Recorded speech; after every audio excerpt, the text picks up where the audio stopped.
So I claim there's another homomorphism from the symmetric group on n letters to the group GLnR, which takes a permutation sigma to a matrix A sigma, which is called the permutation matrix, and I have to define it for you, associated to sigma. And it's an unusual matrix. And it looks like this. All the entries of this permutation matrix are zeros and ones.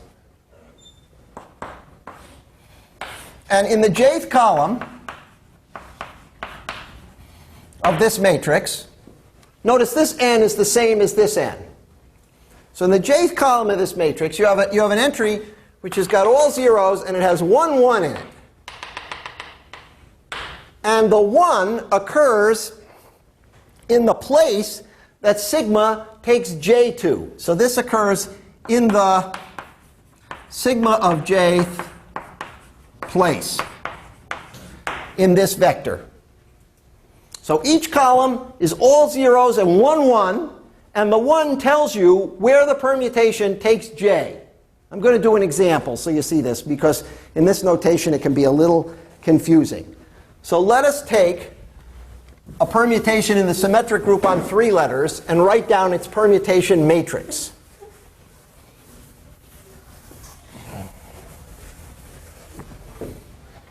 Example, G is equal to S3, and sigma is the thing that cycles the things around. 1 goes to 2, 2 goes to 3, 3 goes to 1. That's a good permutation. Its permutation matrix, according to this definition, is follows. In the first column, you see where you take 1, it takes it to 2. So the first column looks like this. 1 occurs in the second place. In the second column, you see where it takes 2. It takes 2 to 3. So you put a 1 in the third place. And in the third column, you see it where it takes 3. It takes it to 1, so it looks like this. So not only does every column have just 1 in it and rest zeros, every row has just a 1 in it and the rest zeros, because it has to go to somewhere. And it's a permutation. So this would be the matrix A sigma. Now, one thing you have to check that this is a homomorphism. So that you have to check that f, when you apply f to the permutation sigma tau, you get A sigma times A tau, where this is composition of permutations.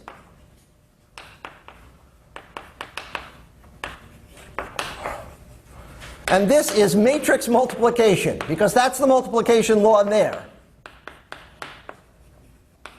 And that's a simple check about multiplying 2 matrices of this incredibly simple form.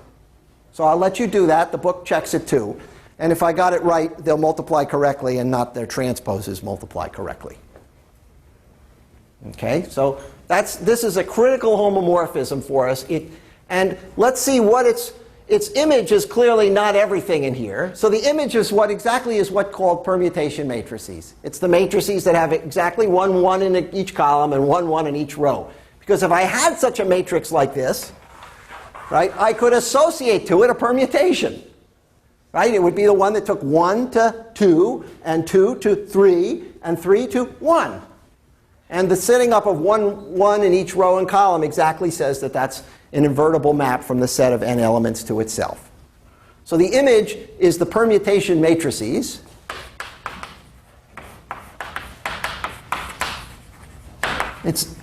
And the kernel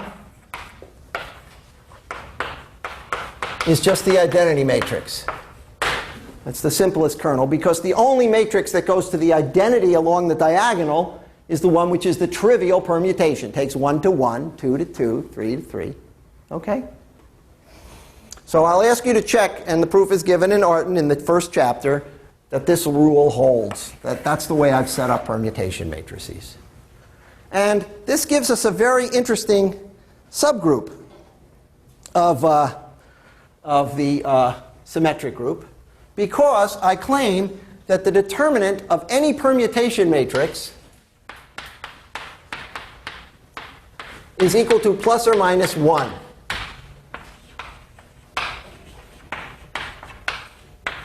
the determinant of a permutation matrix is plus or minus 1. Well, if you know the horrible formula for a determinant where you sum up n factorial things, there's only one of those things that's going to be non-zero. It's going to be a 1, because it's going to be a product of the entries. And it's going to come with a plus or minus sign. So the determinant is plus or minus 1. And if we can show, by the way, the determinant can be minus 1, if you take a transposition which takes 1 to 2 and fixes everything else, so that's our simplest elements in the symmetric group that move anything, then as a matrix it looks like this.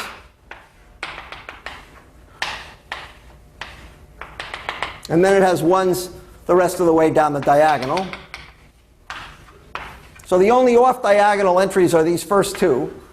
And if you know how to take determinants of a matrix like this, you can take a determinant of this block and multiply it by the determinant of this block, right? When you have a matrix that's in blocks, you can take the determinant that way. The determinant of this block is clearly the identity. And the determinant of this 2 by 2 matrix is minus 1. So, and both occur.